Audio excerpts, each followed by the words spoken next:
Nderuar dëgjues të programit Mirëmëngjes Shkodër. Në studio jam me doktoresh Rita Miloti. Për shumë kënd në Shkodër, që ka patur punë me këtë mjekë të nderuar, besoj se ju kujtohen momentet kur është takuar, kur ka trajtuar fëmijën me ndonjë problem, natyrisht komunikimi me të, por çdo gjë që përmbledh vizita në spital apo ndjekja i një terapie. Unë do të përpiqem që së bashku me doktoresh Ritën të kalojmë në një farë mënyre në një përshkrim të punës së saj, të rëndësisë që ka komunikimi me mjekun, por edhe të çdo gjëje që lidhet hap pas hapi me këtë profesion shumë të nderuar. Doktoresh Rita, mirë se keni ardhur në studion Mirëmëngjes Shkodër. Mirë se erdhët. Më vjen shumë mirë që sot ndodhem para mikrofonit me ju.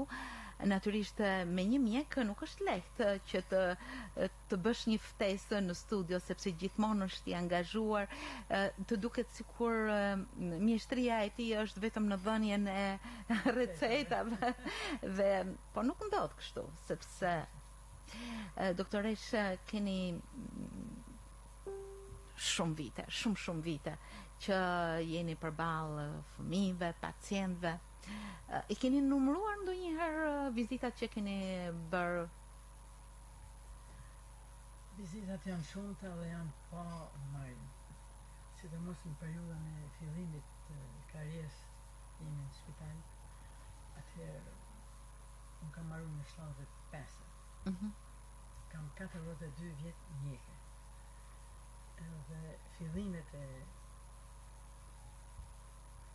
punës teme, mos e kam marrë fakultetin, kanë qenë në pediatri. Pediatria në atë kohë ka pas shumë fëmijë.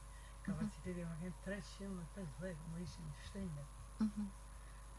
Kurse sot është ndryshe. Vizitat kanë qenë pa numërta. Kanë ishin në zonat, në rajonet, në malësinat. Po. Në thonë 20 në fillim, ka qenë pak. Ishin rreth 40-50 vizita në ditë që bashkën që mjekërojet. Kurse sot ndryshe, me 20 vizita, janë 20 vizita. Mjekët, aq në shkoj numri. Kështu që po ti numërosh 20 vizita në ditë, për 300 dhe sa ditë, 360 ditë, dhe numrin e viteve. Edhe sa fëmijë na kanë kaluar në përdur. Në fakt, kur po hynit në studio, takuat një prej kolegëve tanë të radios dhe unë desha t'ju prezantoja, por ju thatë nëse do të kishi sjell fëmijët në spital ose në një vizitë, patjetër që do t'ju mbaja mend. Në një farë mënyrë, si lidhet kjo me kujtesën tuaj? Është kujtesa vizive. Emnat edhe mund të i harrojmë, kurse për më mend shumë, sa kam kaluar, se nga kena dhe fëmijë dhe prindër. Po, natyrisht. Kështu që pa ne thash mund ta kisha mojt mend për ty, po se isha pa që doktoresh e vërtetoj. Doktoresh, kjo lidhet natyrisht sepse një mjekë si ju dhe kolegët tuaja është mjaft i ndjeshëm ndaj një pacienti fëmijë, por në rastin kur pacientët janë fëmijë dhe në rastin e pediatrisë ka një përballje të shumë fisht. Në radhë të parë ke dilemën që të trajtosh fëmijën për patologjinë që ka, por nga ana tjetër gjithmonë kjo shoqërohet me një emocion të fortë të prindit, por edhe një dhënie besimi të tij dhe fëmijës. Për ju si ka qenë kjo? Sepse thuhet e para është fjala. Kontakti i parë është prindi me fëmijën. Pra, prindi ta beson fëmijën dhe vjen tek ti. Ai ka fëmijën e smur. Edhe asgjë nuk vjen përpara fëmijës. E prandaj na mjek duhet të kenë gjithmonë të përkulur, edhe kena kanë gjithmonë të përkulur përpara, me përkul trupin përpara prindit edhe fëmijës. Por është një vështirësi, sepse fëmia nuk din me kallëzu. Edhe këtu është aftësia e mjekut. Ta pyesin prindin sa më shumë, sa do prindi që nuk din, sa do pa shkollë, mund ta them në këtë mënyrë. Po çdo prind din për fëmijën e vet. Kështu që ti do ta rëmosh, edhe e pyet prindin, anamneza quhet, ja? Pra i kesh kontakti parë, anamneza që i merr ti prindit, çka ka pas fëmia, si ka qenë, ta në mënyrë edhe nga kjo ti e kupton me të parë, me 50% e përafërson se ç'a mund të ketë fëmia. Atëherë kalon të tjerë, pjesa tjetër vizita e fëmisë. Edhe do të jesh shumë i afërt. Si me prindin, me qetësu prindin, me i afër sepse ai ka shpirtin e vet. Një spital, siç po thonit në fillimet tuaja, me mbi 300 shtretër, me fëmijë të shtruar, probleme, prindër, personeli mjekësor që shkon e vjen, është një panoramë vërtet që një njeri që e sheh nga larg thua një panoramë lufte pothuajse. Po ka pas një rregull atëherë, ka shumë rregull në spital. Prindja nuk hishin në fakt, nuk kanë nejt prind me fëmijë. Kjo ka qenë jo mirë. Kjo është një me që janë korrigju mas viteve 90. Sepse janë shtru fëmijët, po prindit kanë nejt një shtëpi në Vedi, mas spitali, shtëpia naneve quhet. Por sa do të rish fëmijës mikry, si nana nuk ta bën shërbimin asnjë. Prandaj sot ndryshën në spital rrin nana edhe fëmia. Ka pas shumë punë atje. Vishin nga 40-50 shtrime në ditë, vishin fëmijë në gjendje shumë të rëndë në fillimet e karrierës tonë, sepse ka qenë edhe kushtet e ushqimit, baza ka qenë jo e mirë, s'ka pas qumsh, 1 kilo qumsh është për tonë familjen, llogaritë se sa mund të ketë taku një fëmijë me 5 fëmijë, një familje me 5 fëmijë. Pra kushtet atëherë kanë qenë, s'po do në mënej me ba politikë, po s'ka pas ushqimi ka qenë.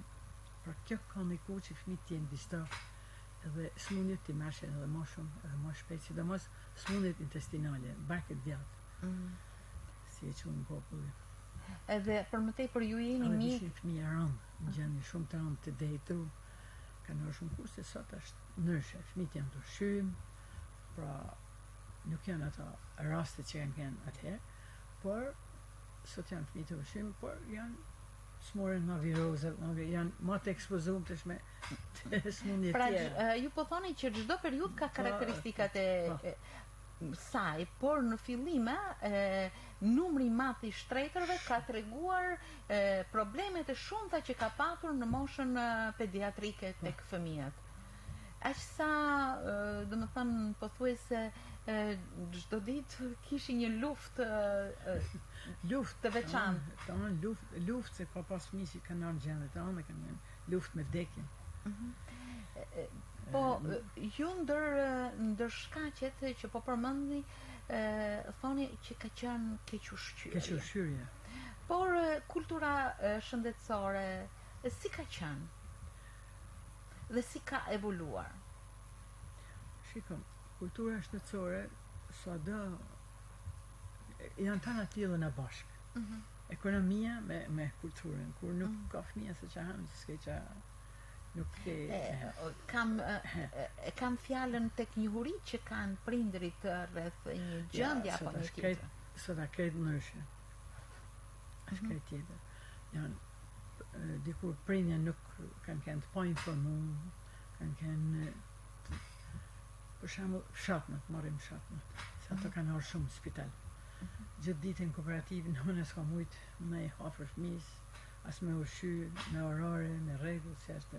Kurse sot nënat e reja janë krejt tjetër, janë të informume, janë të shkollume, din me trajtu fëmijën, njohin edhe smundjen, kur mjeku dën i thotë që ka këtë smundje, nënat janë tepër të Doktoresh, nëse rëmoni në kujtimet tuaja, patjetër që mes kësaj morie të shumë fisht të pacientëve, të problemeve që ju keni trajtuar bashkë me kolegët tuaj në spitalin e pediatrisë, a ka raste që ju kanë mbetur në mendje që i kujtoni si një kujtim të veçantë, që keni sfiduar, ndoshta për momentin jeni paraqitur edhe me dilema të ndryshme, qoftë për vendosjen e diagnozës, me trajtimin, me gjendjen e vetë pacientit, pra që ka patur një kompleks problemesh. Shiko, 14 vite nuk janë pak. Sidomos 25 vjetë të para, ma që janë shtru shumë fëmijë dhe vishin gjenë tepër të ranë, tepër dehidru me shumë dhej diagnozash, me meningite, me pneumonia, me gastrointestinale, me poliomielite, me dhej diagnozash. Nuk është e lehtë me fol të shtyun për një rast veçantë, se raste ka pas shumë, edhe këto janë trajtu mas mirë, në fakt, ka pas antibiotik, ka pas. Edhe trajtimi ka kanë edhe, shiko, ka kanë mënyra e organizimit punës. Një fëmijë nuk është mjeku vetëm prej një mjekut, është bë konsulta me i herë, kur ka kanë fëmija rënë, është mbledh ekipi me këta mjekë që kena pas, mjekë mrekullueshëm, se kur kena fillu në punën, si kena shku të rinë në spital, po kena gjetë një ekip jashtëzakonisht mrekullueshëm, mjekë pediatër. E pra ndaj fëmijët kanë një gjendje të rëndë, por është konsultu me herë fëmija, është mbledh ekipi, është vendos terapia, është vendos mjekja e fëmijës, personeli mesëm, personeli gjithë kushtu. Kështu që shumë raste dhe fëmijët janë shëruar. Doktoresh, ju përmendët konsultat. Konsultat që kanë qenë në fillimin e ditës? Kretë në fillim ditë, çdo fëmijë i ri që është shtru, fëmijët është pa nga mjeku. Për shembull, kam pas një dhomën 8. Supozojmë se kanë qenë shumë dhoma, kam pas gjithë fëmijët e ri janë konsultuar nga shefi dhe nga ta mjekë bashkë. Po sot çfarë gjë? Jo, dhe sot konsultohet, por nuk është ai numër fëmijësh. Edhe nuk janë ato lloj shtrimesh, edhe ato lloj diagnozë që kanë qenë atje. Mirë, doktoresh, ju përmendët që kam patur fatin që të punoj me një staf të mrekullueshëm, mjekësh që më kanë dhënë shumë çka nga përvoja dhe natyrisht edhe kanë ndihmuar në rritjen tuaj si mjekëre. Ku shtrihen këto mirënjohje? Çfarë kuptimit? Tek personeli, me kë keni punuar si mjek të përvojës? Në fillimet e punës tonë, si çdo i ri që marron shkollën, marron një etapë, fillon etapa tjetër, një etapë, fillon një përgjithësi, fillon puna, sidomos puna me fëmijë, se pediatri është punë shumë e rëndë. Është shumë e rëndë se patologu. Sepse ketë bashkë me fëmijë edhe me prindin. Edhe pra ka fillu një etapë tjetër, një etapë që do të kesh përgjithësinë të mëdha, se fillon jetë tjetër. Jeta edhe puna ishte me shumë përgjithësi. Por këtë ne na kanë hek, se na kanë shumë mjekë të ri atë, na kanë hek barrën e rëndë, këto mjekë që kena pas në pavion. Në spital, doktor Xhavid Gjilbegu, shefi, doktor Naraci, doktor Todi, doktor Sadeta Faslia, që mjekë e jashtëzakonshme, doktoresh Pranvera Mloja, kanë qenë shumë Anonciata Bushati, që nuk di kemë përmend, ka pas shumë Beatrice Noga, ishin mjek shumë të kualifikuar, shumë mjek të mirë, edhe ato e mashin barën përsipër, edhe na kena ecë në mësimet e tyre. Doktoresh, a ju kujtohet dita juaj e parë e punës? Dita e parë e punës, në fakt, nuk harrohet, sepse është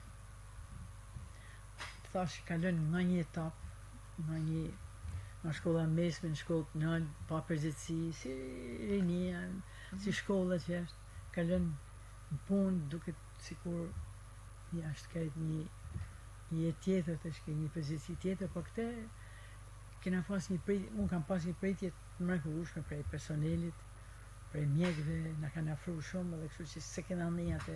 Ju veshët bluzat e bardha. Dikush ju prezantoi? Po, na kanë prezantuar nëpër pavionet, pavioni pari, I dytë reanimacioni, si ka keni organizuar atje. Vizita ju e parë ka qenë një fëmijë relativisht Vizitat e para kanë qenë gjithmonë një fëmijë që kanë kalu gjendjen e rëndë, kanë kalu këta mjek tjerë, atëherë I kena marrë me vazhdimsi. Pra, a zhvendosi që me bon në ekipi edhe na kena vazhdu për ditëshme të I vizitu fëmijët, shkru kartelat, se na kena pas kartelat, edhe sot janë kartelat, është baza, edhe çdo gjë shkruhet në kartel. Pra, janë mësimet e parë se as më shkruan kartel, s'kena ditë në fillim, është eksperiencë krejt tjetër. Doktoresha, rojet janë një tjetër front I veçantë. Shumë vështirë. Pediatri shumë vështirë. Rojet është krejt, roja është 24 orë. Shkon sot mjes në punë edhe kthehesh nesër në shtëpi. Pra është e rëndë edhe për si mjek, se më 24 orë në punë, edhe për familjen, sepse edhe familja e ninat e mungesën tonë, rojet kanë qenë shpeshta, të lodhshme, shumë të lodhshme, se kena I gjithë natën çut, se kanë ardhur urgjenca, nuk mund ta kthesh fëmijën që vjen për vizitë. Se mund të shkoshin poliklinik ose diku tjetër. Po nuk mundesh. Jo si tip, nëse unë mund t'ju përkthej, duke një qetë sportive e qeshur. Si e keni ndjerë ju këtë tension tek vetja juaj, tek ana juaj psikologjike, kur dikush vjen me një urgjencë të madhe? Çfarë keni ndjerë ju? Si e keni provuar? Gjithmonë është ajo përgjegjësia se të vjen një fëmijë në gjendje të rëndë. Unë kam punuar në reanimacion vitet e fundit. 20 vjet të fundit në reanimacion fëmijëve. Edhe vazhdimisht fëmijë rëndë. Edhe ajo përballja me fëmijën e rëndë është po duhet mjeku e mbledh mendjen, sepse ke një fëmijë dhe po të alarmohesh edhe ti nuk je në gjendje me ashtu. Prandaj duhet të rush qetësinë edhe bashkë me personelin e reanimacionit është marrë fëmija dhe vizitu si mas... Me sa shoh... Po, gjithmonë na rujt I qetësi.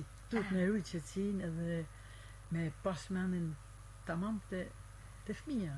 Edhe afërmitetin për të gjithë njerëzit, psikologjia ka një rëndësi të veçantë. Për mjekët në veçanti, por për mjekët pediatër ka shumë rëndësi, sepse është edhe prindi që është shumë I alarmuar. Se ka fëmijë në rëndë. Prandaj do të merresh edhe me prindin. A keni patur raste kur tensioni ndoshta është ngritur në kërkesën e llogarisë, kur ju në një moment keni kanë krejt e përqendruar, ndërkohë që keni pasur edhe frustrim? Në përgjithësi me prindin na marr vesh shumë mirë, në mus s'kena pas konflikte, s'ka pas të herë. Urgjencat e natës, në 2 të natës, 2, 3 vazhdimisht tan kohën. Ashtu je I detyruar me I prit edhe ndoshta I edhe pak si I përgjumur mu duk me marrë vedin me I thonë prindit që unë jam gati nuk jam e përgjumur sepse ka shumë rëndësi ajo paraqitja e mjekut me prindin edhe me fëmijën që vjen rënd ka shumë rëndësi se I jep besim prindit edhe besimi ja gjë e madhe natyrisht. Ju thatë që në përgjithësi I mbaj mend si fytyra e prindit. Keni vënë re që ato ju njohin shumë? Po si fëmijët, sidomos fëmijët, edhe rriten edhe fëmijët më ka taku më vi për shembull janë 2 shkolla të mesme, kështu të vjeçare. Janë fëmijë prej bardhëve që vinë edhe doktori Shrita thosin rrugë. Dojnë, janë fëmijë të dënë. Kur e dojnë fëmijë të dënë, sepse kena pas fëmijë krejt veçën, kena pas fëmijë dën 14 vjeç, ato fëmija mënën 7 vjeç, 6 vjeç, 5 vjeç, ato të mënën. Doktorisht ju thatë që I përkas një periudhe kur fluksi I problemeve ishte shumë I madh, që buronte në një farë mënyre, në më të shumtën e rasteve dhe nga kequshqyrja, mungesa e kushteve, ndoshta vëmendje distraft gaspar 2-3. Si shihni ju tani këto fëmijë që keni trajtuar, I kanë kapërcyer ato problemet apo kanë ndikuar, akoma janë të ndikuar nga ajo periudhë? Ja, I kanë kapërcyer sepse ka 27 vjet që Pra janë problemet të kapërcyeshme. Kapërcyeshme, ushqehen, marrin fruta, zazavate, fëmijët ushqehen mirë, prindja janë shumë të kushtuar për fëmijën. Qysh se lind. Po, Këtë tjetër. desha t'ju pyesja, cilat janë disa nga problemet më të mëdha që ju keni trajtuar në profilin tuaj gastrointestinal? Po krahas fëmijëve që kanë ardhur gjithmonë gjëra të tona dhe patologjisë të përgjithshme, unë kam pasur edhe specialitetin tem gastroenterologji. Smundjet gastrointestinale, jo diaret, edhe diaret futen, po jo, janë smundjet, janë ulçeret. Ka pas fëmijë, kam pas fëmijë me ulçera, me melena, ose ka shkaktojnë, këto nuk janë ulçera, sidomos se edhe mund të habitet dikush, po ka fëmijë me ulçera dhe 2 vjeç kam. Edhe me melena. Si ka qenë trajtimi? Janë trajtimi ka qenë i rregullt, është trajtim shkencor. Na jena mjek klinicista, shkencën e bën dikush tjetër, na marrin ne jena mjek klinicista, klinicista. Edhe janë trajtuar në shumë mirë, janë krejt mirë. Edhe sot janë mirë, për shembull, shumë fëmijë janë shumë mirë. Shndrojnë ato probleme përsëri që kalojnë se janë shkaktuar nga parazitët. Ka shumë shkaqe të ndryshme që i shkaktojnë. Nga ilaçet e shumta që i marrin. Aspirina, për shembull, kam pasur edhe nga aspirina. Përvoja jeme e jetë, nga pas shumë që nga aspirina kanë pi shumë edhe për temperaturën, sidomos, i kollon. Hemorragji në stomak, zor. Dhe më thanë, ka pas smundje të ndryshme, smundje të meqize, smundje të pshnetjes, leishmaniozat, ka pas tepër. Doktoresh, ato patologji që kanë qenë vitet më të hershme, vazhdojnë të qëndrojnë përsëri sot në fluksin e apo më pak? Ka më pak, shumë më pak. Sepse është ushqimi, baza është ushqimi edhe për stomakun. Po, por sot ka një tjetër rrezik, sepse ushqimi jo gjithmonë është bio. Po. Kjo më është. Kjo është i problem shumë i madh që duhet me diskutu. Është shumë i madh. Si ndikon? Ndikon shumë keq. Këto zazavatet, hormonet, ata janë shumë të dëmshme dhe dëmtojnë fëmijën që është në veçli, që kur të rriten ato fëmijë 20-25 vjeç, atëherë kanë mendje ju. Atëherë do ta ndinë ato dëmtimet. Pra, atëherë kanë mendje. Mund të japin efekt të menjëhershëm, por edhe të ngadalshëm. Ata japin ngadalshëm. Ka mundësi që në ndonjë rast të organizmi, varet se dikush është shumë i ndjeshëm edhe jep më herë, po ata japin duke marrë çdo ditë, japin ngadalshme. Ka raste kur hormoni mund të kalojë direkt në organizmin e fëmijës ose të njeriu? Po në organizëm kalon? Jo, do të thënë që ka efektin në vend që të rris zarzavatën, dikon tek direkt të rritja tek një patologji e menjëhershme. Ja, ata patologji që rriten, ato janë të limra, akromegali quhen, është tjetër gjë. Kurse këto janë hormonet dëmtojnë sistemin imunitar, dëmtojnë gjithçka tani është. Janë të dëmshme dhe dëmtojnë ngadalë, ata do ta ndjejnë më vonë. Doktoresh, varet se ke dëmton doktoresh sistem. Duke qëndruar për një kohë shumë të gjatë pranë pacientëve në detyrën tuaj të mrekullueshme fisnike, por edhe të vështirë. Si ka qenë puna, sepse ju jeni një familjare, një grua, një bashkëshorte, një nënë e 2 fëmijëve që tashmë janë rritur dhe janë bërë dhe ato, si thua, të zotë e vetës. Po si ka qenë rritja e fëmijëve tuaj ndërkohë që ju kujdeseshit për të tjerë fëmijë? Një mjek është sidomos i gru, ka bashkëshortin që jeni më shumë familjare, familja për rreth. Kam pas fatin që kam qenë në shtëpi private dhe kena pas nënën dhe babën e burrit. Bashkëshortit e zotit Vladimir Stojani, bashkëshorti edhe na kanë ndihmuar shumë me rritjen, se unë kam ikë 24 orë, sado burri i ka bën shërbim fëmijës, po nimen e prindit vet.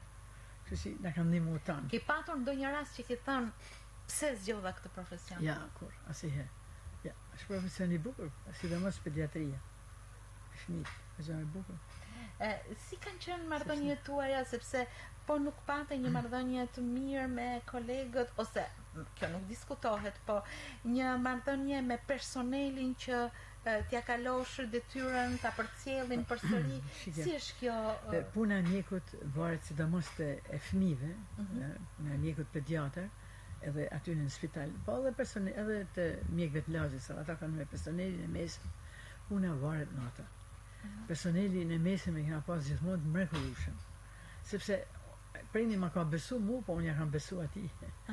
Edhe ashtu shy, sa ka pas temperaturë, sa herë ka dalë jashtë, si ka dalë jashtë, pra aja është shumë i përkushtuar, edhe ne kena besu si me kanë prindit.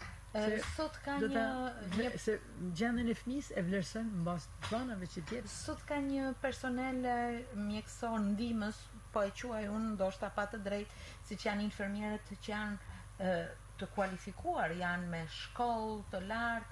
Si ka ndikuar ky nivel tek puna juaj? Ka ndiku shumë sepse personeli i mesëm, infermierët e kualifikuar është gjysa e mjekut. Megjithatë nuk mund thonë edhe për periudhën aty, edhe infermierët kanë qenë të jashtëzakonshëm. Mandej kena pas edhe kujdestare, pas tash nuk janë. Sepse është prindi që e marrë fëmijë, atëherë ishim kujdestare, po kujdestaret kanë qenë tonë shkodane, nana, familje shkodane, nana të mira, gratë mrekullueshme që i kanë shpërbyer shumë fëmijëve. Është një ecuri. Është një periudhë shumë e gjatë që mund të flasësh shumë po. Edhe në veçanti do thosha paraqit një rast ndoshta unikal, keni filluar në spital dhe deri në ditët e fundit në spital. Nuk keni ndruar vend pune? Kur, asnjëherë, vetëm një herë kam shkuar në një vjet në Vadens, që do të me çarkullu, më duket diçka ishte, erdhi prej sipër edhe na kishim shkuar katon, atëherë na shkuar me rrallë. Kam shkuar një vjet në Vadens.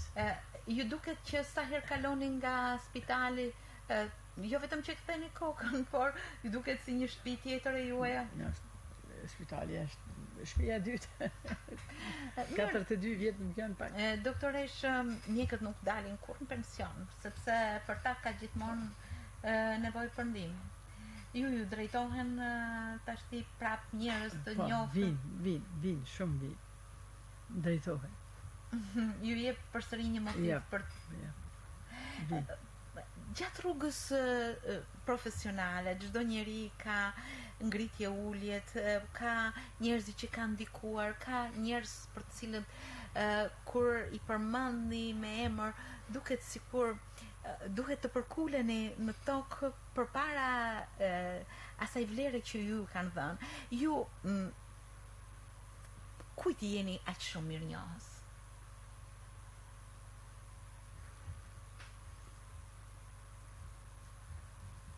Mirënjohës ka shqysh fillim jena mirënjohës unë për veti mjekëve të vjetër, edhe mjekëve të moshës teme, sepse kena ndihmu njëri tjetrin, por edhe familjes, edhe njerëzve që na kanë rrethuar, sepse na kanë dhënë besimin edhe respektin. Për të zgjedhur mjekësinë, keni patur vetë një dëshirë apo ka qenë e përbashkët edhe me të prindërit?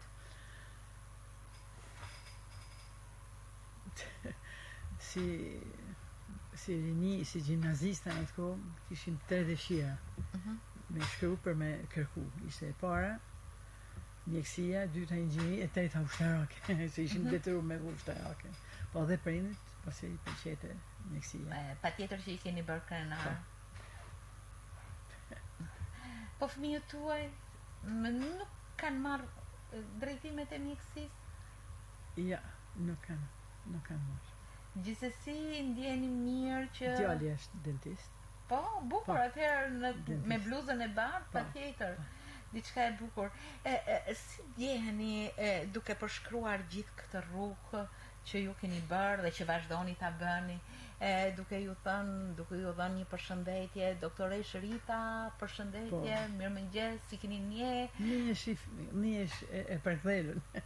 Nihesh mirë, sepse të respektojnë, përshëndesin. Doktoresh, është një jetë e tonë. Doktoresh, Në këto momente po na ndjekin njerëzit. Edhe me qenë se ne transmetojmë edhe në faqen tonë në Facebook, kemi mjaft ndjekës. Unë dëshiroj të lexoj një prej komenteve. Prandera Astrit Meshnuni. Respekt pa fund. Sabahet Vneshta, kjo është ndër mjeket më të mirë në sajt kujdesit të saj që më ka pështu nipin tem. E sa fëmijë. E për të vazhduar me komente të tjera, ka edhe më herët komente të tjera. Do dëshiroja po. Irini Prifti thot, është një mjek edhe një zonjë i nderuar që ka pas vetëm suksese. Nuk e lexova sepse Sabahet Vneshta ka dhe të tjerë ka të tjera konsiderata për ju. Ju thot që tashti nipi saj është në sajt kujdesit, vazhdon për mjekësi. Edhe është në Amerikë. Afërdita Tirana, respekt pa fund për ty, e dashura shoqja ime. Doktoresh, unë dëshiroj të jap edhe një përshëndetje timen. Nuk mund të shkruaj në Facebook në këto momente, po përfitoj nga mundësia që më jep ky mikrofon. Natyrisht edhe unë jam mirënjohëse për ju. Sepse në një rast kur djali im ishte i vogël dhe kishte një problem jo të madh, të zakonshëm, e dikush mund ta bënte të madh, ju vetëm me një fjalë na keni sqaruar çdo gjë, edhe vetëm një fjalë juaja dhe këshilla juaj ka shëruar. Është diçka që ndoshta e kam rroditur për fundin e kësaj interviste. Mirënjohje pa fund, doktoresh. Të falenderoj shumë edhe në emër të dëgjuesve, edhe në emër të pacientëve që ju keni trajtuar.